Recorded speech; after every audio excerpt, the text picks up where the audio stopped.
Welcome from San Diego, California.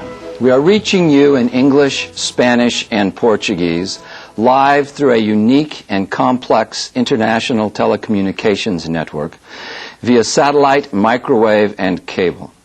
The International Training Center brings us together once again through this original video conference program, which joins distinguished organizations representing education, business, and government in Mexico, Cuba, the Dominican Republic, Costa Rica, Panama, Colombia, Venezuela, Peru, Ecuador, Brazil, Bolivia, Paraguay, and Argentina. We also welcome Spain, the United States of America, the Organization of American States in Washington, D.C., and the United Nations Conference on Trade and Development known as UNCTAD in Geneva, Switzerland. We would also like to extend special greetings to our new receive sites of Distinguished National Training Network, CONALEP, in Mexico, and those of the prestigious Latin American network Multivisión Virtual campus. During our program today, we will examine what effects globalization and labor migration have on the market for talent and skills that are needed in today's economy. This is the first video conference of the year 2002 series entitled Excellence with a Global Flair.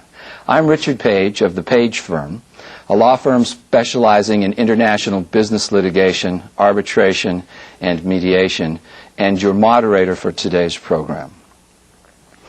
Labor migration across borders is increasing worldwide as a result of the global community's push for more open flows of capital and goods.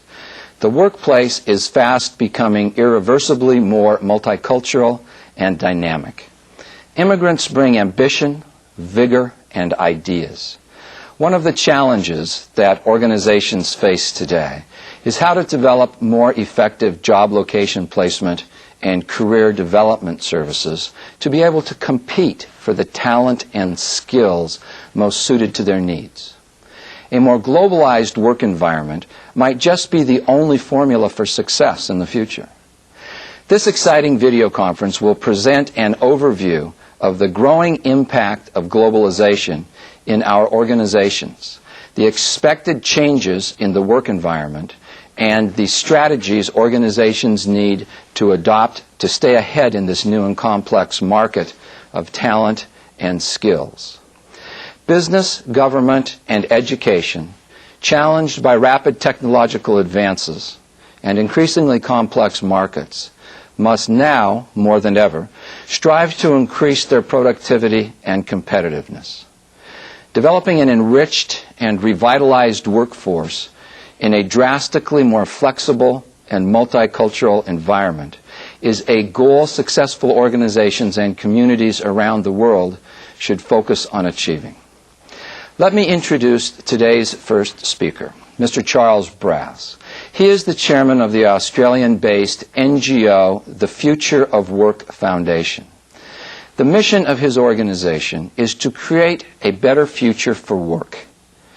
Charles's previous work experience includes that of entrepreneur, secondary school teacher, and 15 years in corporate human resources, the last 8 as director of a German-based multinational. Charles has spoken with audiences all around Australia and across the world and says he enjoys working with people who, like him, are struggling to put the profound changes which have taken place in the world of work into some perspective for themselves. Along with this work experience, Mr. Brass has many academic qualifications, beginning with an honors science degree and an MBA. Our second speaker is Mr. Richard Bolles, a well-traveled speaker and consultant on the topic of careers. This is undoubtedly due to his authorship of the most popular career planning and job hunting book in the world, What Color is Your Parachute? A practical manual for job hunters and career changers. There are more than 7 million copies of the book in print. More than 20,000 people buy it each month. and it is printed in 12 languages. What Color is Your Parachute was selected by the Library of Congress as one of 25 books that have shaped readers' lives, keeping company with the Bible and the Little Prince. Mr. Bolles is author of a number of other books, including Job Hunting on the Internet and The 3 Boxes of Life and How to Get Out of Them, an introduction to life-work planning. He co-authored The Career Counselor's Handbook with Howard Figler and Where Do I Go From Here with My Life with the late John Crystal. Mr. Bolles also maintains the free Job Hunter's Bible website. Mr. Bolles is an alumnus of the Massachusetts Institute of Technology, where he studied chemical engineering. He completed a degree in physics at Harvard University, and he received a master's degree at the General Theological Episcopal Seminary in New York City. Welcome, both of you, and thanks for being with us today. I would like to begin with a question that you both may answer. As organizations become more and more globalized and recruit their employees from a wider and wider market in order to remain competitive, new recruitment and human resource management is needed. Large organizations in education, business, and government have, to a degree, been successful in establishing such resources, while smaller organizations in the same sectors might not have the capacity to do so. What new technologies could smaller organizations use in recruiting employees to remain competitive? And secondly, what are some of the tools available to employees seeking employment in smaller organizations abroad? Would you like to take the first one about small organizations? Thank you. Yes, large organizations are often perceived as having better links in the international world, and small organizations find it difficult. I think, however, one of the great advantages small organizations have is their flexibility, and if they were to build networks and alliances with other similar organizations, with their suppliers, with their competitors, with other organizations doing similar things in other parts of the world, they can achieve the same sort of global reach that their large competitors can reach, and I think in that way achieve access to the global workforce. Mr. Bolles, what can the employees themselves do? Well, I believe that they have to pounce on alternative ways of going about whatever it is they're trying to do. In this case, we're talking about finding work. We often emphasize in the global migration how much employers need the help, but the other side of that coin is that employees who migrate to a country for other reasons than work do have to find work there. And so I think the small companies have to do more to train their employees, would-be employees, and so on, in the method of finding fitting work that uses their aptitudes. Thanks for your answers. Let's begin now with Module 1, in which Mr. Brass will speak about the factors that have shaped our increasingly mobile workforce and how organizations can gain a competitive advantage by recognizing them.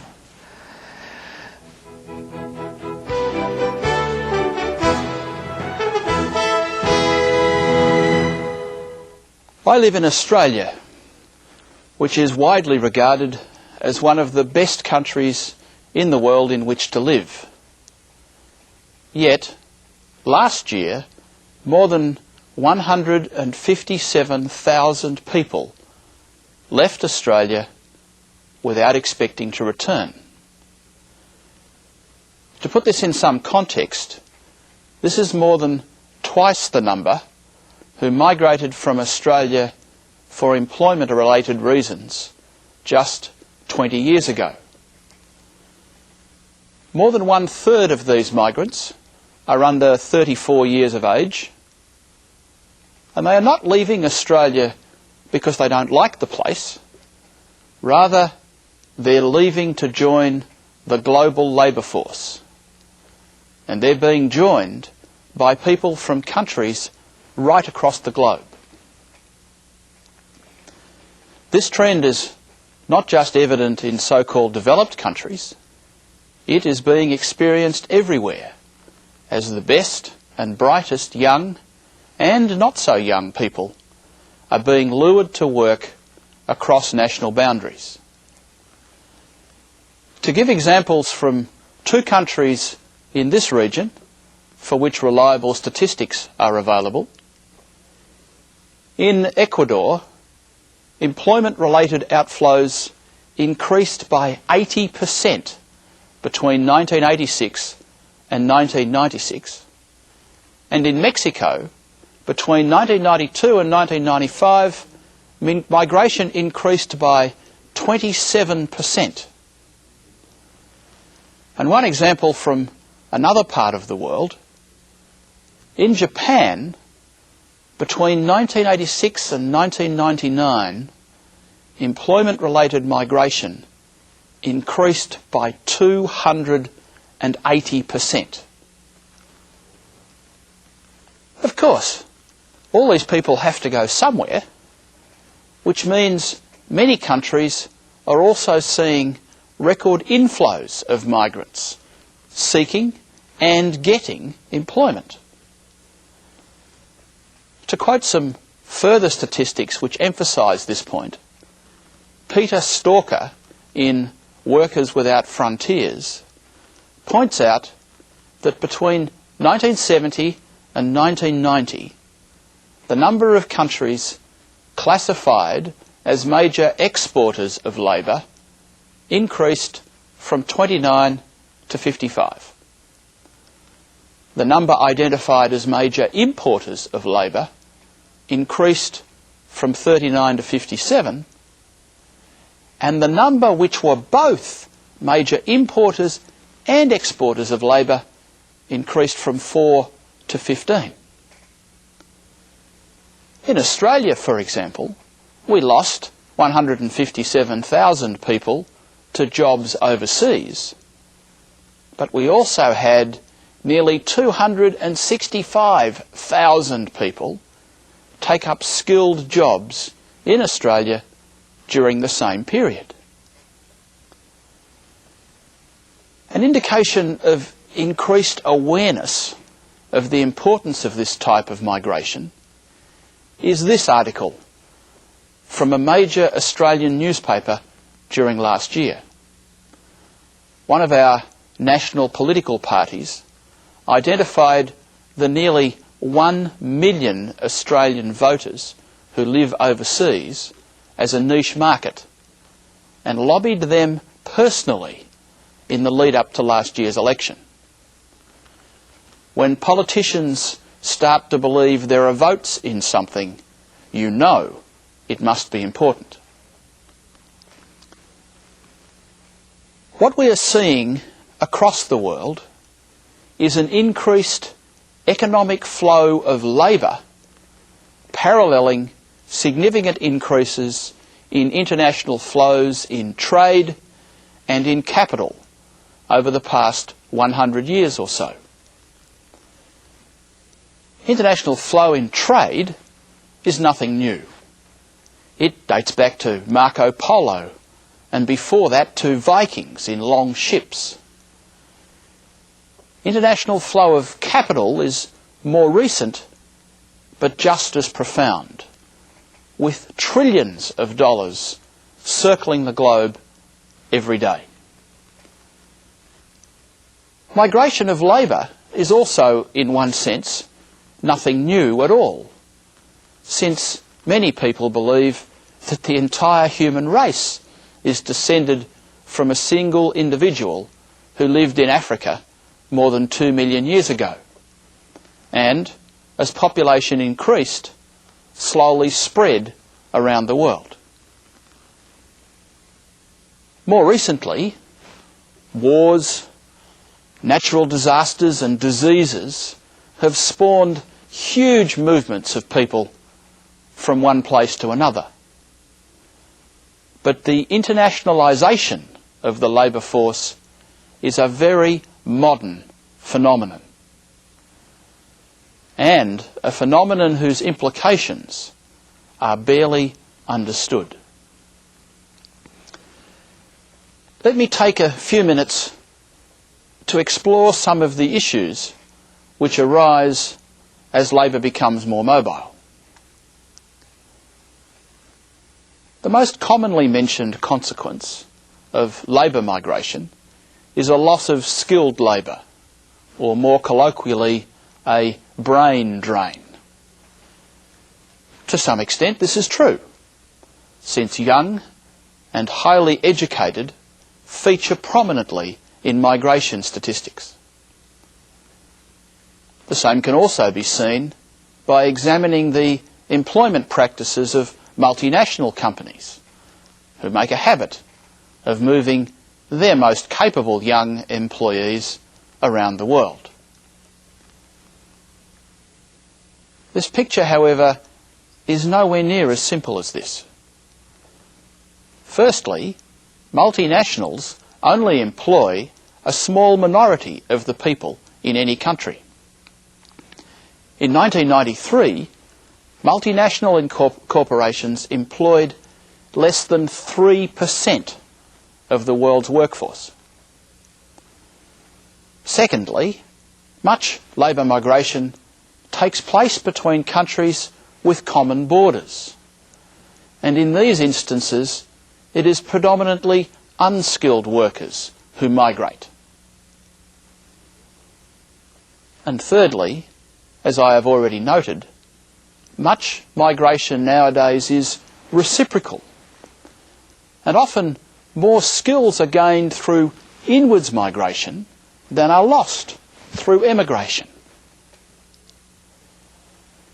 There are a variety of other complications here.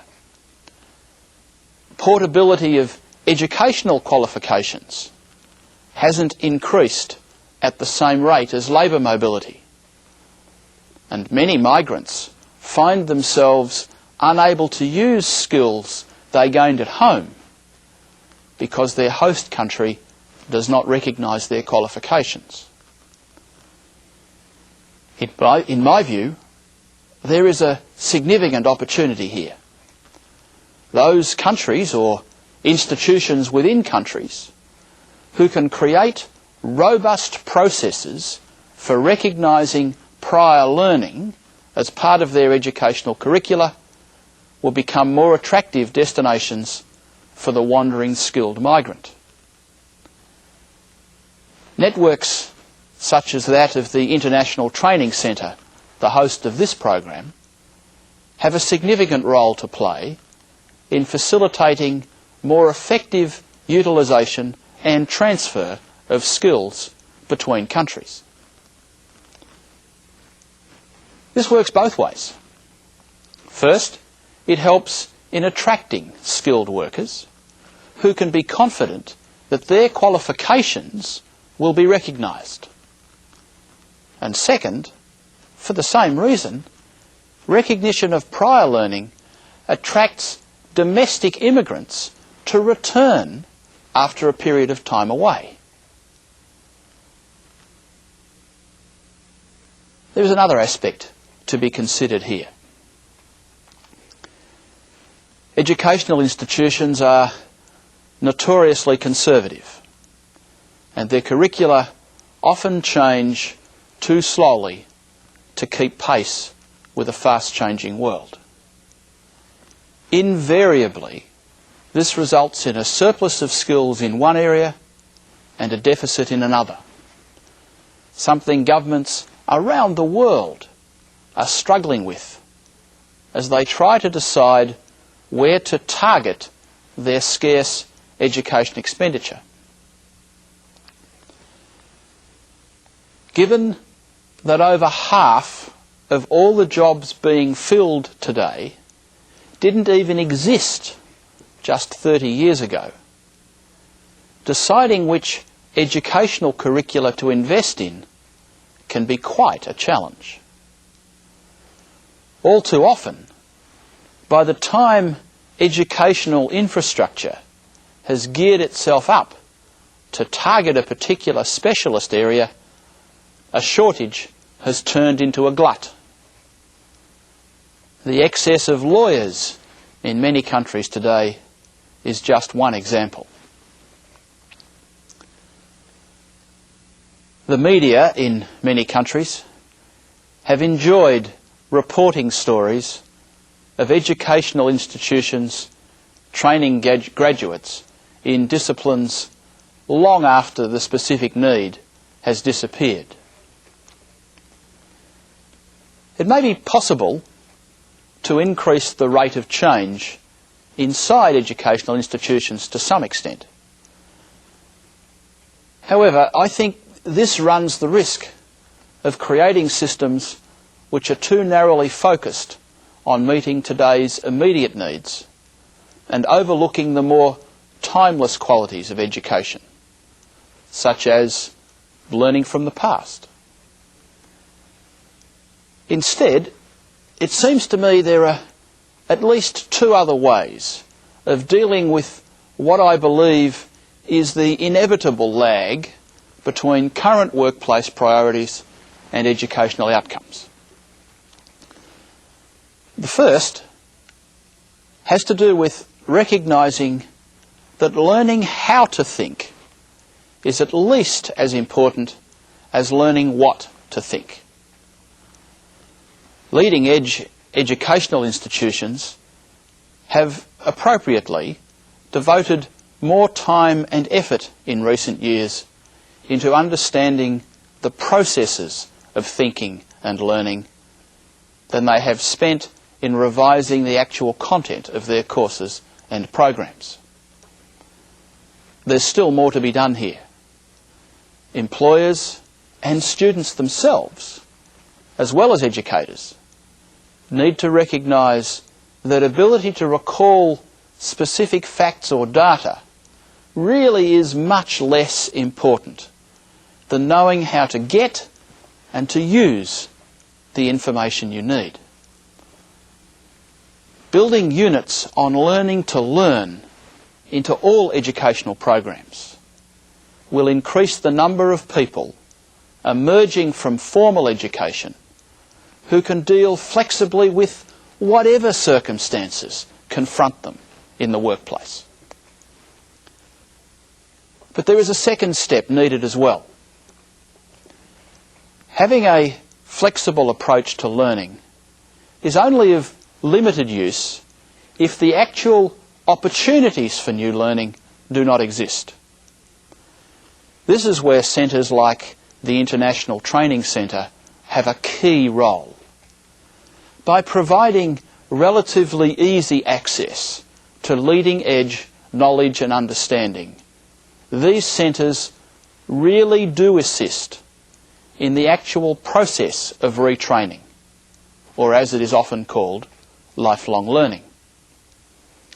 These centres help focus attention on important contemporary and emerging issues and invite the sort of analysis and discussion which initiates through learning broadcasts like this one.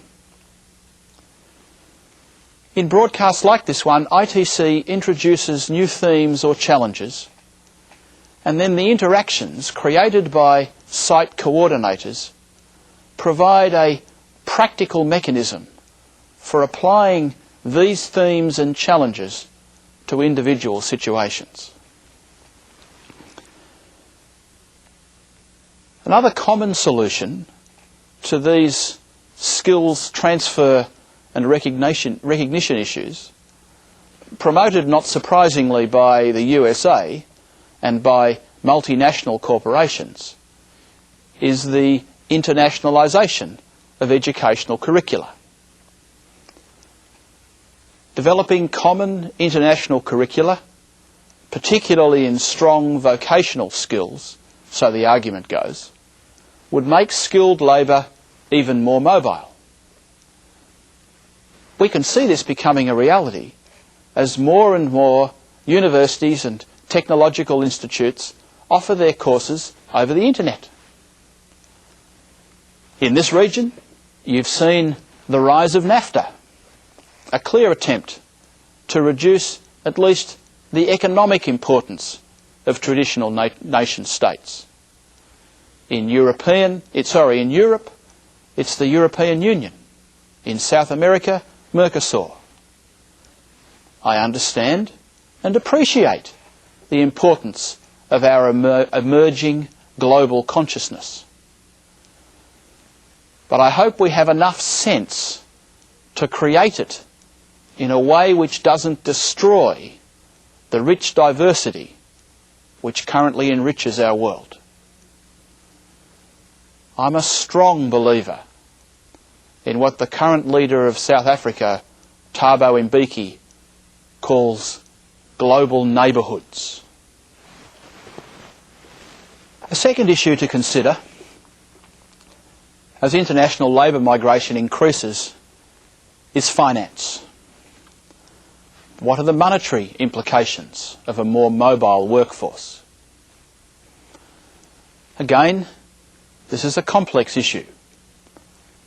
Immigrants clearly help raise the economic standards in their host country. But the money they send back home, known as remittances, does the same thing for the countries they've left. Peter Stalker suggests that worldwide remittances might be the international largest trade flow after oil, and estimates they totalled $65 billion in 1989. A terrific example of this is the history of American-Mexican labour flows. Until the 1960s, many American states welcomed Mexican workers to engage in seasonal labour, such as fruit picking, or as low-skilled labour on production lines. When the border was closed, the huge amounts of money which had poured south dried up.